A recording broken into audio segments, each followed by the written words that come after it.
बिस्मिल्लाहिर्रहमानिर्रहीम अस्सलाम वालेकुम। आज हम बात करेंगे 3 अहम इश्यूज़ के हवाले से। इलेक्शन कमीशन और चीफ इलेक्शन कमिश्नर के सामने वो केस सामने आया कि जब एक आज़ाद उम्मीदवार ने बलदियाती इलेक्शन में खैबर पख्तूनख्वा में गुंडागर्दी की और बैलेट जो पेपर्स थे उनको फाड़ा और हमला किया इलेक्शन पोलिंग स्टेशन पर, और उसको वहाँ के रिटर्निंग ऑफिसर कहते हैं कि मैंने अपने हाथों से गिरफ़्तार करवा के जब गाड़ी में बिठाया तो एसएचओ ने उसको मौका से वहाँ से भगा दिया। इस पर चीफ इलेक्शन कमिश्नर ने आज बड़े सख्त रिमार्क्स दिए हैं और उन्होंने कहा है कि मैं उसको नहीं छोड़ूंगा, चाहे उसका भाई डीएसपी हो, चाहे उसका भाई को एसपी हो, उस एसएचओ की बात हो रही है, या उसको बचाने वाला कोई एसी हो, मैं किसी को नहीं छोड़ूंगा और मैं डस्का इलेक्शन की तरह कार्रवाई करूंगा। बड़ी ही अहम तफसीलात हैं जो आज चीफ इलेक्शन कमिश्नर के सामने इस केस पर समाअत हुई और जो उसके सामने फैक्ट्स रखे गए वो भी बड़े दिलचस्प हैं जो मैं आपके साथ शेयर करूंगा। दूसरी तरफ इलेक्शन कमीशन ने बिलाखिर ओवरसीज़ पाकिस्तानियों और ईवीएम के हवाले से बड़ा अहम फैसला किया है, वो भी मैं आपके साथ शेयर करूंगा। यंग डॉक्टर्स का जो मामला है वो इंतहाई ख़राबी की तरफ जा रहा है और आज यंग डॉक्टर्स पर फ़र्द जुर्म भी आयद हुई है, वो भी मैं आपके साथ शेयर करूँगा। पहले मैं आपको बताता चलूं कि जो मामला है और ये नाज़िम जोखियो कत्ल केस है, इसमें बड़ी अहम पेशरफ्त हुई है। नाज़िम जोखियो कत्ल केस में पाकिस्तान पीपल्स पार्टी के जो एमपीए हैं वो गिरफ़्तार हैं। एमएनए के ऊपर भी इल्ज़ाम था लेकिन उन्होंने अपनी अबूरी ज़मानत करवाई थी और उसके बाद मुद्दई ने उनके हक़ में बयान दे दिया था। अब नाज़िम जोखियो केस में जो अबूरी चालान है वो जमा करवा दिया गया है। वकील मुद्दई ने अहम एतराज़ात उठाए हैं इस पर। जो नाज़िम जोखियो केस है उसमें अदालत ने नाज़िम जोखियो कत्ल केस में पुलिस के अबूरी चालान पर महफूज फैसला सुनाते हुए वो चालान मंजूर कर लिया। नाज़िम जोखियो कत्ल केस की समाअत के मौका पर अदालत का ये कहना था कि मुद्दई मुकदमा के वकला का चालान पर एतराज़ात को हतमी चालान के बाद देखा जाएगा। वकील मुद्दई मज़हर जुनेजो ने कहा कि पुलिस चालान में सिक्कम है और उसमें गलतियां हैं। तफ्तीशी अफसर ने मुलजमान को फ़ायदा पहुंचाने की कोशिश की है। अबूरी चालान में ज़मानत पर रिहा 5 मुलजमान के नाम का अंदराज नहीं किया गया। मुद्दई के वकील का यह कहना था कि ज़मानत पर रिहा मुलजमान को मुकम्मल फ़ायदा पहुंचाने की कोशिश की गई है।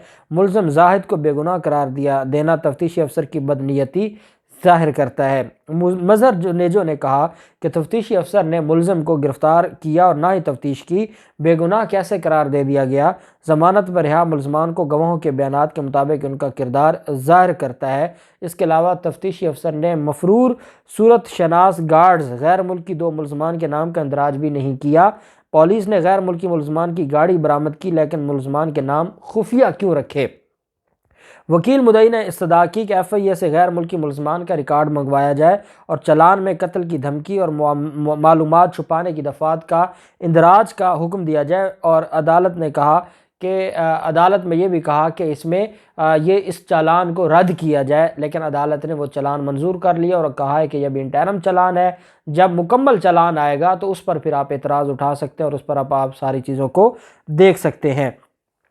दूसरी तरफ जो मामला है और ये यंग डॉक्टर्स का मामला है जो इंतहाई ख़राबी की तरफ जा रहा है। यंग डॉक्टर्स का जो 30 दिन से ज़ायद अरसा हो गया है और उनके वहाँ पर जो एहतजाज जारी है बलूचिस्तान में, उसमें chief justice Balochistan high court ने भी बड़े सख्त रिमार्क्स दिए थे यंग डॉक्टर्स के ख़िलाफ़ और फिर यंग डॉक्टर्स को गिरफ़्तार भी किया गया था और 16 यंग डॉक्टर्स जिनको गिरफ़्तार किया गया था आज उन पर फ़र्द जुर्म भी आयद कर दी गई है। बलूचिस्तान के दारुल खिलाफा क्वेटा में जुडिशल मजिस्ट्रेट की अदालत ने गिरफ़्तार यंग डॉक्टर्स और दीगर अफराद पर फ़र्द जुर्म आयद कर दी गई और यंग डॉक्टर समेत ये 19 अफराद थे।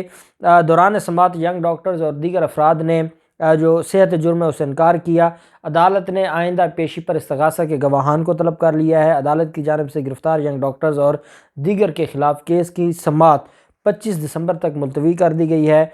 16 यंग डॉक्टर्स और 3 पैरा मेडिकल स्टाफ को सिक्योरिटी जोन में एहतजाज करने, धरना देने और दीगर मुख्तलिफ दफ़ात के तहत मुकदमा दर्ज किया गया था। दूसरी तरफ यंग डॉक्टर्स ने आज एक प्रेस कॉन्फ्रेंस की है बलूचिस्तान में क्वेटा में। उन्होंने कहा है कि हम 24 घंटे का अल्टीमेटम देते हैं बलूचिस्तान हुकूमत को, अगर हमारे मुतालबात ना माने गए तो हमारा जहाँ जी चाहेगा हम वहाँ पर धरना देंगे, हम एमरजेंसी बंद कर देंगे, हम हॉस्पिटल बंद कर देंगे, हम वहाँ पर कोई काम नहीं होने देंगे और हम बलूचिस्तान हुकूमत के साथ जंग लड़ेंगे उन्होंने 24 घंटों का अल्टीमेटम दे दिया है। मैं ये समझता हूँ कि इस पर, क्योंकि chief justice Balochistan high court भी बड़े सख्त रिमार्क्स दे चुके हैं यंग डॉक्टर्स के ख़िलाफ़, और हुकूमत भी इस मामले को देखे। और ये मामला, एक तो जो यंग डॉक्टर्स हैं वो अपना एहतजाज चाहे जैसे भी करें, लेकिन एमरजेंसी बंद करके और लोगों को परेशान करके, लोगों का कोई कसूर नहीं है। अगर हुकूमत के साथ आपकी लड़ाई है तो आप लोगों को तकलीफ़ ना दें। जो गरीब आते हैं सरकारी हॉस्पिटल्स में, वही आता है जो अफोर्ड नहीं कर सकता प्राइवेट इलाज, और वो गरीब जब आते हैं और आप एमरजेंसी बंद कर देते हैं या हॉस्पिटल बंद कर देते हैं तो उनको कितनी तकलीफ़ होती है, इसका अंदाज़ा लगाएं। आपके होंगे, आपकी तनख्वाह कम होगी, आपके दवाइयाँ नहीं होंगी, 100 मसाइल हैं, आपके आपकी तरफ से जो मुतालबात हैं वो जायज़ हैं, लेकिन आप ये भी तो देखें किसी एक गरीब जो इलाज की गर्ज से हॉस्पिटल आता है और आगे एमरजेंसी बंद हो और उसको वापस जाना पड़े और वो अफोर्ड नहीं कर सकता कि वो प्राइवेट हॉस्पिटल में जाए, तो फिर आप बताएं कि जो उसका दिल और उसको जो तकलीफ़ होगी उसका अजाला कौन करेगा। तो इस वजह से इसका कोई अल्टीमेटली कोई इसका हल आपको निकालना होगा और ये मामला ख़त्म होना चाहिए। और हुकूमत को चाहिए कि जो मुतालबात हैं उन पर फिलफौर जो है वो उनको देखा जाए और उन पर काम किया जाए।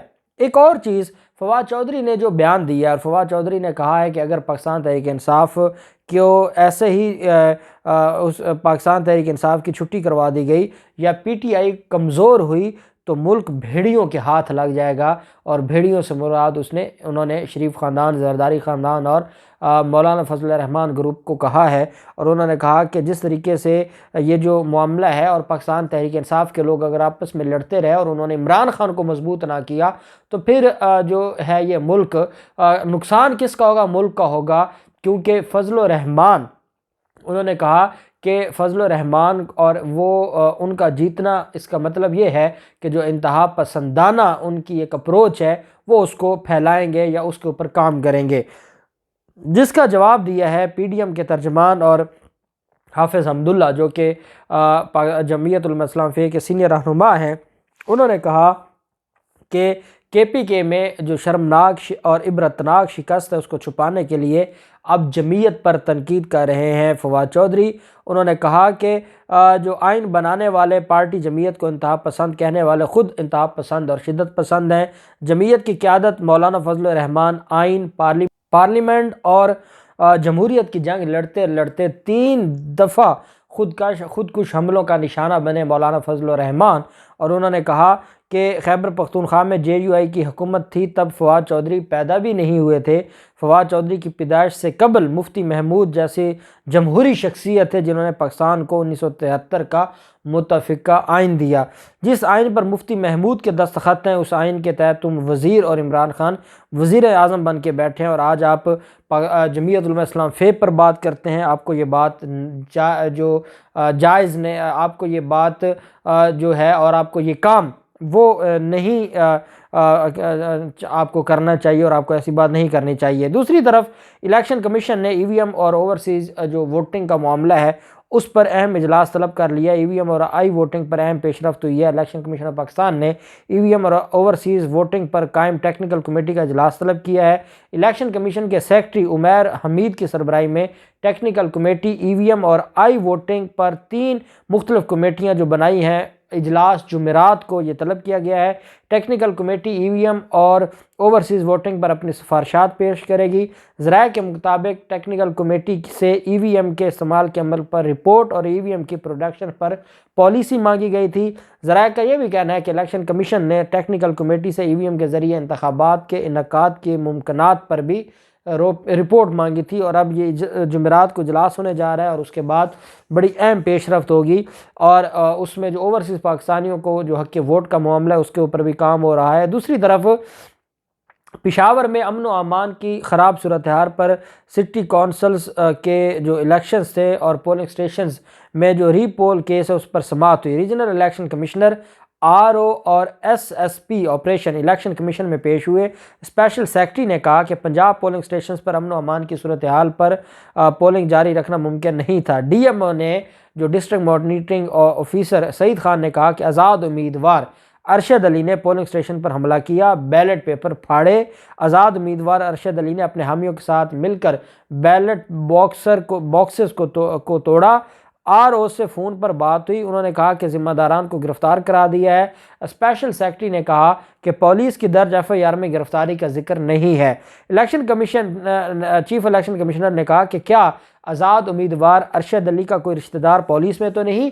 आरओ ने कहा कि NC-22 कादराबाद पोलिंग स्टेशन पर सूरत हाल ख़राब होने की रिपोर्ट दी। रिपोर्ट में लिखा कि ज़िम्मेदारान को गिरफ्तार कराया है। इलेक्शन कमीशन ने आरओ और DMO की फ़ोन कॉल्स का रिकॉर्ड भी तलब किया है। चीफ इलेक्शन कमिश्नर ने रिमार्क्स देते हुए कहा कि इलेक्शन कमीशन नहीं देखेगा कि किसका भाई DSP है या AC। कि हमने डस्का इलेक्शन के ज़िम्मेदारान के खिलाफ फौजदारी कार्रवाई शुरू कर दी है। हो सकता है डस्का इलेक्शन के कुछ ज़िम्मेदारान अपनी नौकरी से भी फारिग हो जाएं। चीफ इलेक्शन कमिश्नर ने आरओ से इस्तफसार किया कि जब आपने हथकड़ी लगवाई तो आज़ाद उम्मीदवार कैसे भागा, क्या SHO ने अरशद अली की मदद की। आरओ ने कहा कि मौका पर 40 से 50 कानून नाफिज करने वाले इदारे के एहलकार थे। SHO ने मेरे सामने अरशद अली को पुलिस वैन में डाला। SHO ने कहा कि मेरा गनमैन भी ज़ख्मी है और मैं इसको नहीं छोड़ूंगा। अरशद अली के भागने के वीडियोस भी हैं। चीफ इलेक्शन कमिश्नर ने कहा कि वीडियोस भी ले लेंगे। अभी तो ये मामला है कि अरशद अली को आपने फ़रार कराया या SHO ने फ़रार करवाया। इलेक्शन कमीशन ने SHO से भी रिपोर्ट मांग ली है। प्रिजाइडिंग अफसर भी तलब कर लिए गए हैं। चीफ इलेक्शन कमिश्नर ने SSP को हदायत की है कि अब मुलजिम को अगली समाअत पर पेश करें। मुलजिम कौन? अरशद अली, जो आज़ाद उम्मीदवार था। इलेक्शन कमीशन ने केस की समाअत 24 दिसंबर तक मुलतवी कर दी है। ये अमन व अमान का जो मामला था, जो बल्दियाती इलेक्शन खैबर पख्तूनख्वा में, उसके हवाले से चीफ इलेक्शन कमिश्नर ने अहम आज समाअत की है और उसमें अहम अहकामात जारी किए हैं और कहा है कि मैं किसी को नहीं छोड़ूंगा, चाहे किसी का भाई SP हो या AC हो। और अगर इससे ऊपर कोई बड़े ओहदे का हो तो शायद देखा जा सकता है, लेकिन इन ओहदों पर मुश्तमिल जो किसी का रिश्तेदार होगा उनको माफ़ी नहीं दी जाएगी। अब देखते हैं 24 दिसंबर को क्या फ़ैसला होता है और कैसे कार्रवाई होती है। जो भी तफसीलात होंगी आपके साथ शेयर करते रहेंगे। अल्लाह पाक पाकिस्तान का हामी नासिर हो। बहुत शुक्रिया। अल्लाह हाफिज़। पाकिस्तान जिंदाबाद।